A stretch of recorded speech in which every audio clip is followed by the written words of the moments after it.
I'm John Wolbier. The title of my talk is Topics in Advanced Computing, Promise and Challenges of Recommendation Systems in the Department of Defense.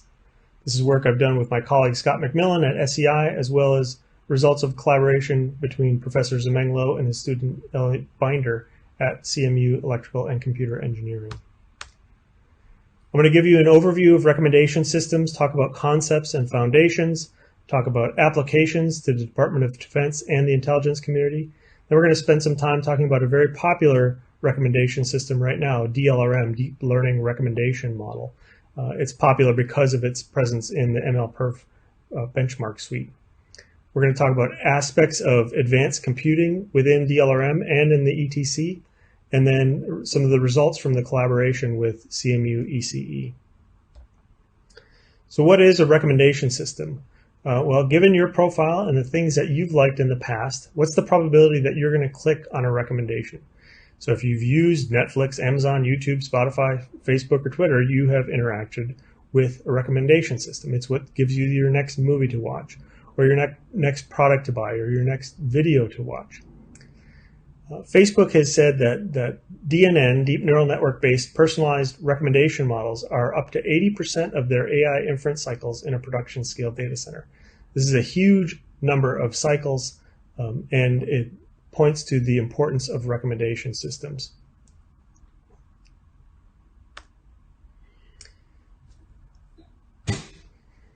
So the idea behind recommendation systems, again, is given a user an item that the user has not interacted with, what's the probability that a user will click through on an item?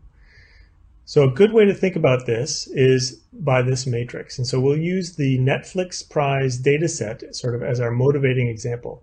Think of the rows as representing different users, and then the columns representing different movies. Not every user has watched every movie, and the movies that the user has used, they may have entered a rating in the individual spots, in the individual pairings.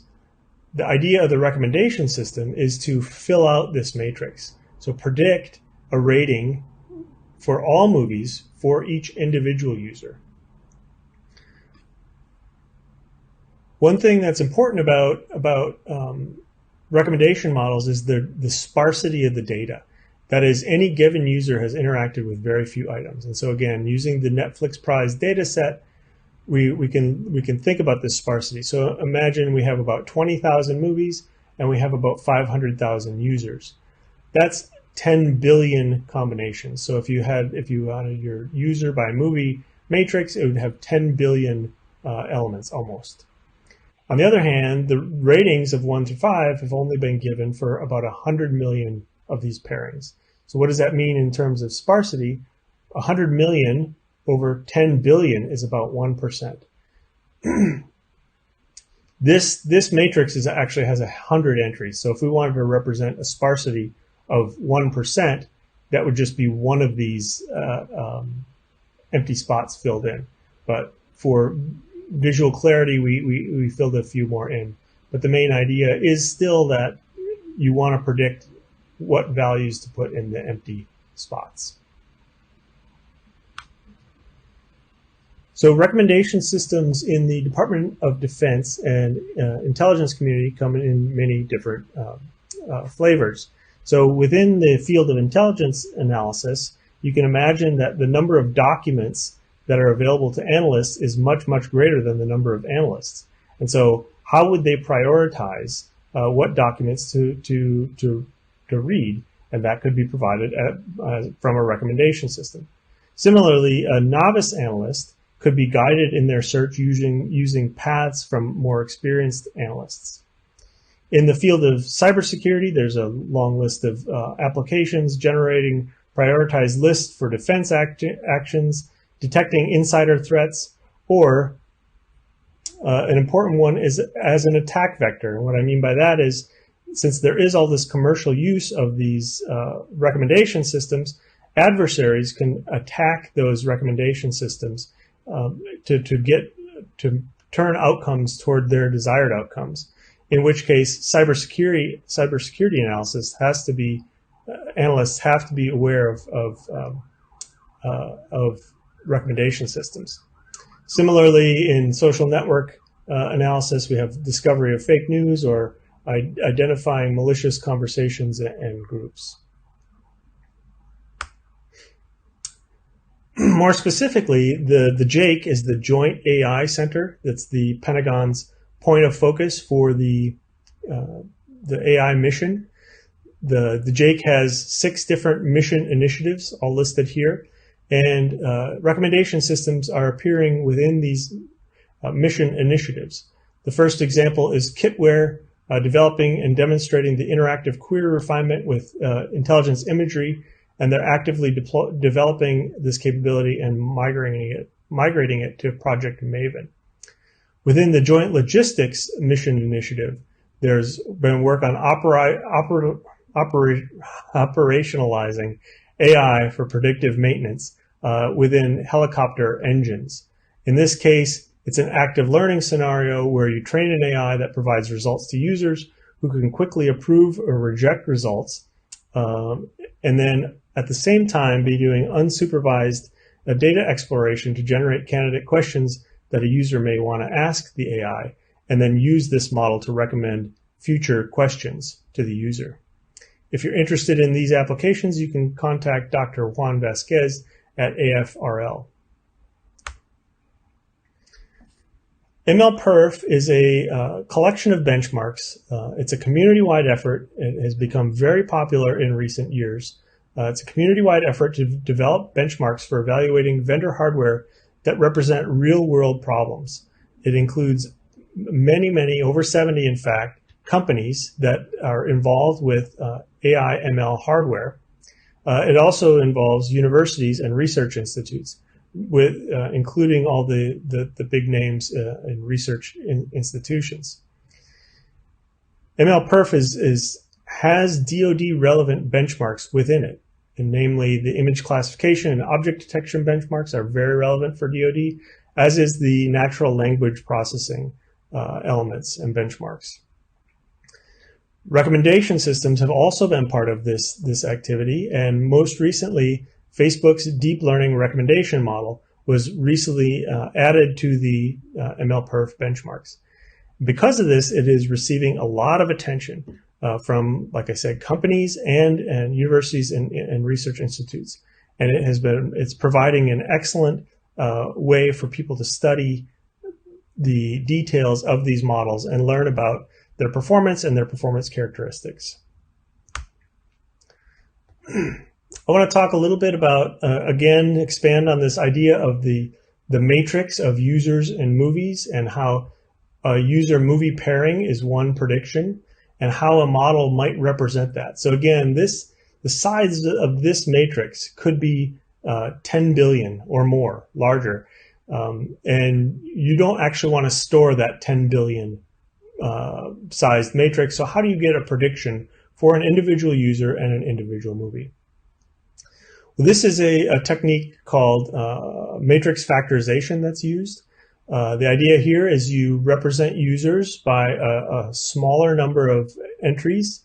So the total number of users is going to be the same as this dimension, the total number of users in the expanded matrix. Similarly, the total number of movies in columns is going to be the same as the total number of movie columns in the expanded matrix, but the inner dimension is much shorter. Only a handful of values represent any particular movie, or and that same smaller number of values represent a particular user. You think of these as being floating point values or integer values that somehow represent the user and somehow represent the movie, and then when you want to make a prediction or a pairing, you multiply this vector by this vector, and it gives you a value that appears in the matrix. These are what are called latent factor vectors. Latent factor vectors. In that latent means hidden, and we don't exactly know what the numbers that appear in these vectors mean. They are trained against the data, but we can't assign an exact meaning to them. On the other hand, it's useful to think about these things as features.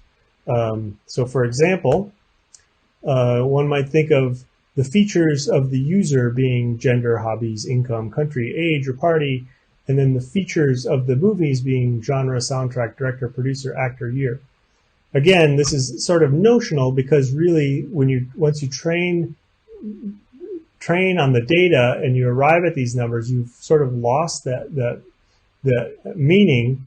But it's a very useful construct to think about what these vectors mean. This is DLRM, Deep Learning Recommendation Model, released by Facebook in 2019. This is a recommendation model that does a click-through rate prediction. Users and products are represented by continuous and categorical features. So the user is represented by some number of features here. Those features are fed into a neural network or a MLP, multi-layer perceptron. Also, the categorical features, like that actually describe sort of the item or the website or whatever it is, those are fed into embedding tables. This data is interacted with each other, concatenated, and run through another neural network, resulting in a click probability. One of the important parts, and we're going to talk about this now, are these embedding tables and this categorical features. In the data set used with MLPerf, there are 26 categorical features. Each one of these categorical features is represented by a table that has a variable number of rows. You can kind of think of it as this picture. Some of these tables might be small. There might be 3 rows and 128 element vectors. Some of the tables might be very large, 40 million, for example, representing a category within the categorical feature. And the reason I'm spending time on these is because they play a major role in the performance of the model on hardware.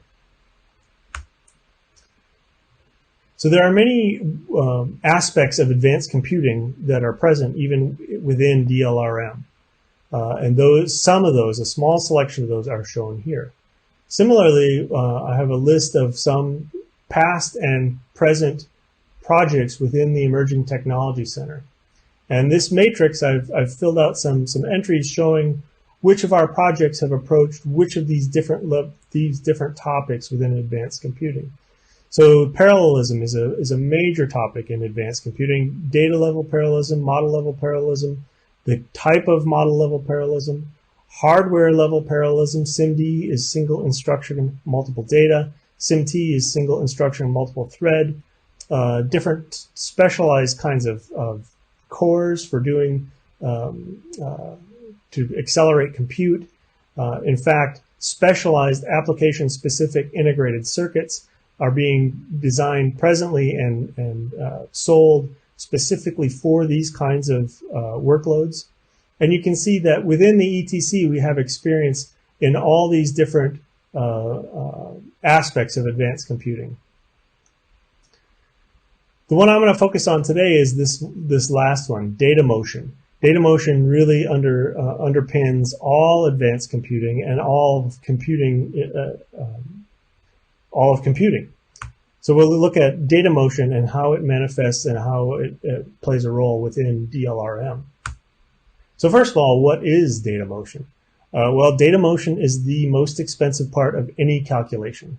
That's the first thing to remember. Expense could be measured in terms of time and energy. It's both. So it's the most expensive thing your program does. What it refers to is moving values between memory spaces. So I have some cartoons here sort of showing a conveyor belt that's conveying data to a place where it can be worked on. So you can imagine you have a person standing here and they when they get their value of A and B, they do the addition and then they hand the result C to someone else. There are 2 types of memory boundedness that this can represent. The first one is bandwidth boundedness. That means that the data pipe is full. So you can imagine this conveyor belt clicking one step forward every second, and the data is completely full, and every second the person here gets their value of A and B, and they add it together, and they hand it off, and they can't do it any faster. They can't produce results any faster because of the data pipe is full and it's being delivered to the processor at the maximum rate possible. This kind of characteristic, this bandwidth boundedness, is something you find in dense structured workloads. In the field of AI/ML, you want to think about sort of computer vision. Images and pixels have structure in how the data is laid out in memory. The other type of memory boundedness is latency boundedness. That is where the data pipe is not full, and you spend your time waiting for the next pair items of data to be delivered to you so that you can do your work. This kind of performance characteristic appears in workloads with random access to data. So a good example of a random access to data would be a graph data structure, where you're interested in, you have a node in a graph, you're interested in neighbors and neighbors of neighbors and neighbors of neighbors of neighbors, but you can't get those neighbors of neighbors of neighbors until you have the neighbors of neighbors. And only then do you know the address in the memory system where you can request the data to do your calculation. Math is fast, data motion is slow. What I mean by this is in modern computing, you can do multiple mathematical operations in any given clock cycle, whereas it takes multiple clock cycles to do any one data operation. So think access to main memory is hundreds of clock cycles, where if I had the data, I could process multiple of them at one time. So now back to DLRM, now that we know what data motion is. So we're going to focus on this part of DLRM and figure out where the time is spent within the calculation. These embedding tables shown here are on the side here. This center part here refers to the pairwise interaction, and then the concatenation is this part here. So we have a dense feature vector coming from the bottom neural network, the bottom MLP. But then we also have all these tables. And again, in the DLRM case, there are 26 of these tables. And for each 26, we need to pick out one row from that table based on the input data. So these tables, again, they can be of size 3, in which case there's only one of 3 you would pick for each categorical feature. But they can also be sized 40 million. So you only need to pick out one row in 40 million rows. DRAM access is slow, and this is where time is going to be spent.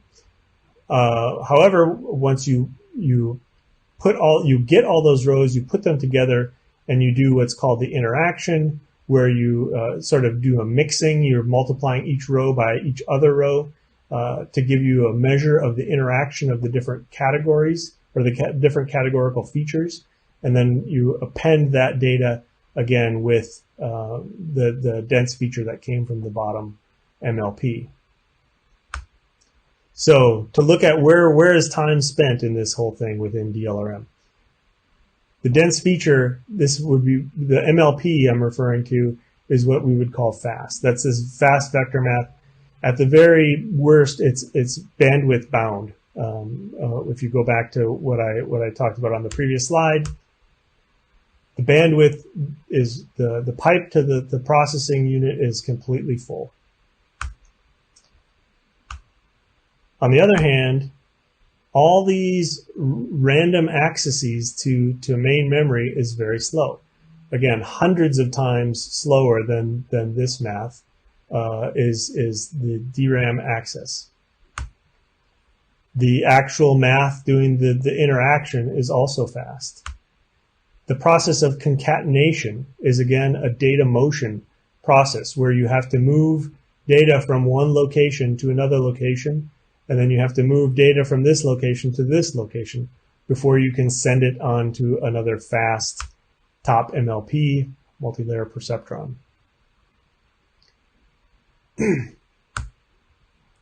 So now we'll talk a little bit about the work we've done on this with with Professor Zemeng Lo and his student Elliot Binder at CMU ECE. So Professor Lo's group develops hardware performance models to write optimal code for various platforms.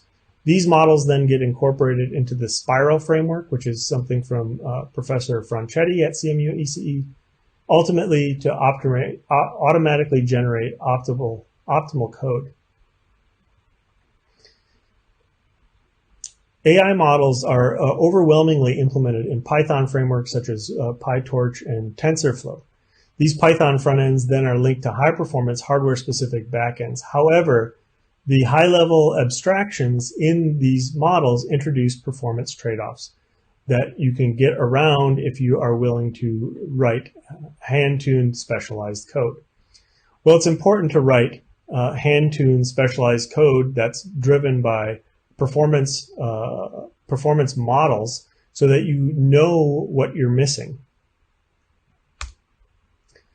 So what Professor Lo and Elliot Binder have done is to do an implementation both for CPU and GPU that exploit their expert knowledge of the memory systems in the hardware to minimize data motion, and specifically make use of their understanding of the set associativity of the cache to maximize the delivery of data to the compute units.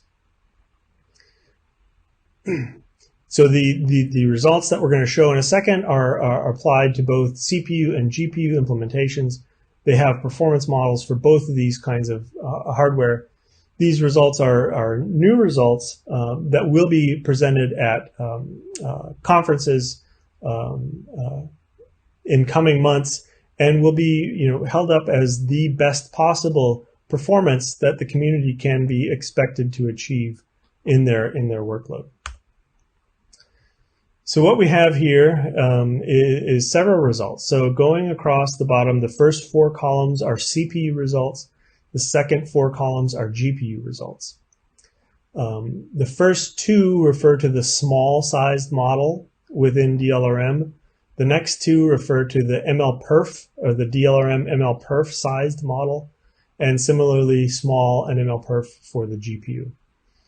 What is on the left is the performance profile for an out-of-the-box PyTorch implementation. And then the corresponding implementation written and executed by Professor Lo and his student. The green refers to batch matrix multiply, because ultimately that, once you have the data motion done, it's really just a batch matrix multiply.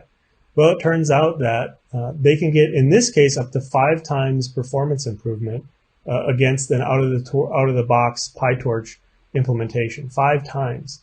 It's over 2 times in the larger data set size. The size of the data set has various implementations and forces you, or suggests different choices to make within the implementation. Similarly, for GPU, we're over twice as fast as compared to the PyTorch reference implementation. So what do these numbers mean? Well, this is if you want to look at it in terms of financial savings, this is a very back-of-the-envelope sort of rough estimation of what we're talking about here. So in the commercial market, the hyperscale data center market in 2025 is projected to be $100 billion. So if, with a conservative estimate, 10% of data center time was spent on recommender systems, that 10% would correspond to $10 billion. If you had a model that went twice as fast as its competitor, you're talking about $5 billion worth of hardware that you might not need to invest in. Again, this is not saying that we saved $5 billion. This is sort of illustrating the magnitude of the issue here. DoD's budget is, while very large, is significantly smaller than the total commercial market. So the FY21 AI budget proposal for DoD is approaching $1 billion. the DoD will definitely spend hundreds of millions of dollars on inference and training in the coming years. And applying these kinds of savings, where you can double the performance of your models, will translate into tens of millions of dollars in savings. Again, this is the idea here, is to give a sense of the magnitude of the problem. Lastly, I'm going to close with introducing our advanced computing team in the Emerging Technology Center. Myself, Scott McMillan, and Annika Horgan, we work on the DARPA projects that we're involved with. Software-defined hardware is one.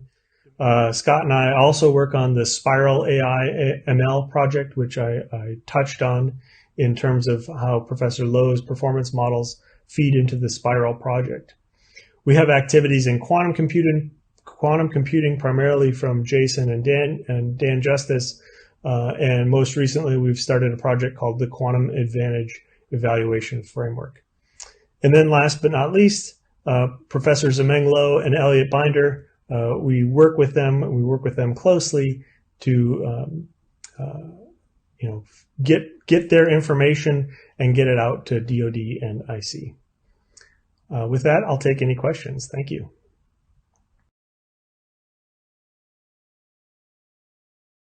Thanks for joining us today. I'm joined here by my colleague Scott McMillan, Dr. Scott McMillan, who's off screen. He and I are going to see if we can answer any questions about the talk we just gave. Scott, is there anything that people want to know about? Sure. I have a question here that asks, can you talk a little more about the different types of parallelism in deep learning systems? And then, have you ever considered mixing the different types of parallelism? Sure, I can talk about that. So the first thing about parallelism in deep learning systems, the first differentiation will be internode versus intranode. And so intranode, and the thing that defines these two types of parallelism is the memory space. So in intranode parallelism, all data is in the same memory space, and all parallel resources have access to the same data. This you want to think of like OpenMP threads kind of stuff, or single instruction, multiple data, those kinds of things. Internode parallelism is going to be where the model is resident across multiple memory spaces. So in this case, you want to think of, a compute node has a memory space, and the parallelism is going to work on for a particular compute node. There's going to be all the work's going to be done on that compute node, but then other compute nodes, which are in different memory spaces, have to communicate, with each other. So with that sort of setting, we'll talk more, focus more on internode parallelism. So if you think about deep learning parallelism in an internode situation, you really have a couple different kinds of parallelism. So the first would be what's called data parallelism. And this is where you take your deep learning data, which can be very, very large, and you spread it across the compute nodes, for example, across lots of compute nodes, and you have lots of compute nodes so that you have a lot of memory space, so that the data can reside on these different resources. So what's sort of not obvious maybe immediately about that situation is that the model itself, the deep learning model, is going to be replicated across these compute resources. So you'll have an instance of your entire model on each of your compute resources. Each instance of the model is going to see different data. And so if you're doing something like training, what happens is each individual compute node will come up with different updates to the model, and then those updates will have to be communicated across all the resources, and some sort of aggregation step has to happen. So the other kind of, or another kind of parallelism you can have is model level parallelism. That is, you take your model and you split the parts of it up across these different compute resources. So you can think of doing this a couple different ways. One is you can do inter-layer parallelism, where you put different layers of the neural network on different resources, or you can do intra-layer parallelism, where you take any given layer can be spread across these compute resources. And these parallelism models get kind of complicated kind of quickly, and they each have sort of their own issues that are associated with it. As to whether you can mix the types, DLRM, the way we talked about it, as it appears in MLPerf, is a sufficiently large model that it kind of naturally does mix the modes. And what I mean by that is, at a high level, it's data parallel in terms of your input queries being spread across the compute resources.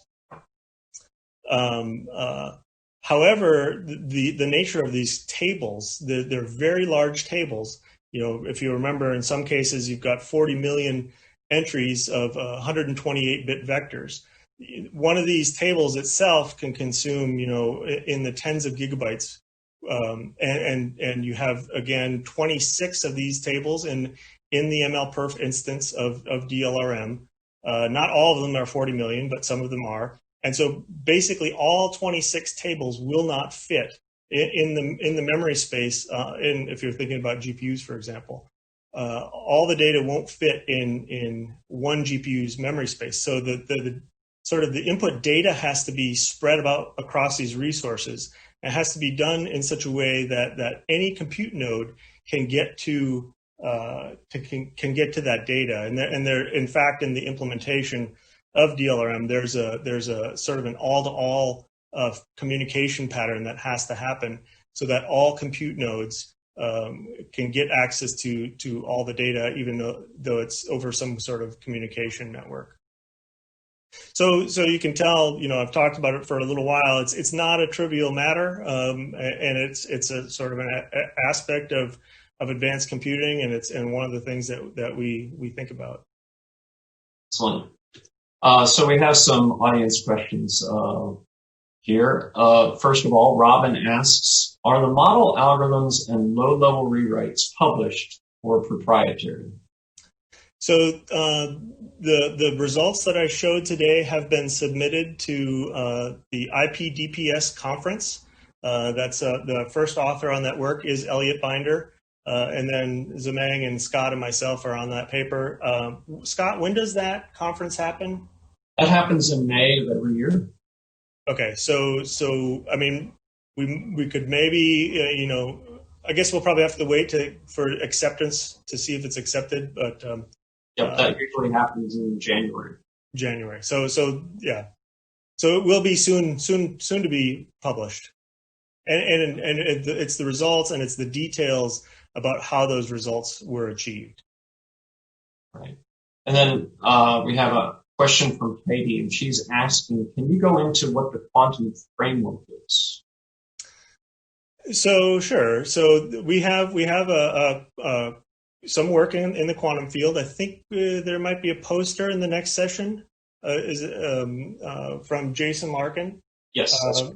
Okay. So Jason will go. I mean, the first answer to the question is go look at Jason's poster, and you'll hear all about it.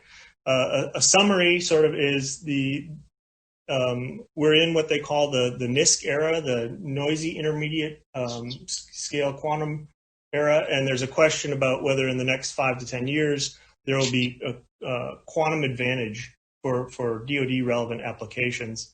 And so Jason and his collaborators are working on evaluating the status of classically implemented algorithms and comparing them to their quantum peers, and working with various stakeholders and collaborators to make sense of this space. Many of these algorithms are in sort of combinatorial optimization and those kinds of things. Now we have a question about the spiral framework. What high-level language does a user write to in that framework? Actually, Scott, I think you're probably better suited to answer that than I am. And it's a mixture. it can actually recognize a number of different DSLs. Right now, it uses something called Sigma SPL for its digital signal processing algorithms. It's a high-level math language, but we're also integrating what's called the GraphLaws template library, so it understands the interface for graph algorithms as well. And then we have another question from the audience. Nick is asking, many times on-paper savings get turned into capacity for improved performance. Is there a backlog of capabilities that could fill the void? I'm not sure I understand exactly what the question is. I mean, so is the question like if you save time, then what are you going to do with that time that you've saved? And in that sense, there's always more work to do. Is that your understanding of the question, Scott? That's my understanding. And, you know, honestly, my initial response to that question is that we could use that savings to increase the size of the model or increase the throughput. So it depends on what the application needs. Does it need a larger model to improve accuracy, or does it need to get to answers faster? And Yeah. you could probably use those kinds of savings either way. Yep. So that's all the questions I have from the audience right now. Do you have any final thoughts? Well, if you are interested in what you saw us talk about, this is a topic we're really interested in. We're engaging with the MLPerf community as a whole. Again, we're particularly interested in applications of deep learning and AI to sort of DoD relevant problems. But if you have anything at all you want to talk about in this space, I think you can. Feel free to reach out to us. I imagine they're providing some sort of contact links. And I think with that, we'll wish you farewell. Thanks so much for joining. Thanks for listening.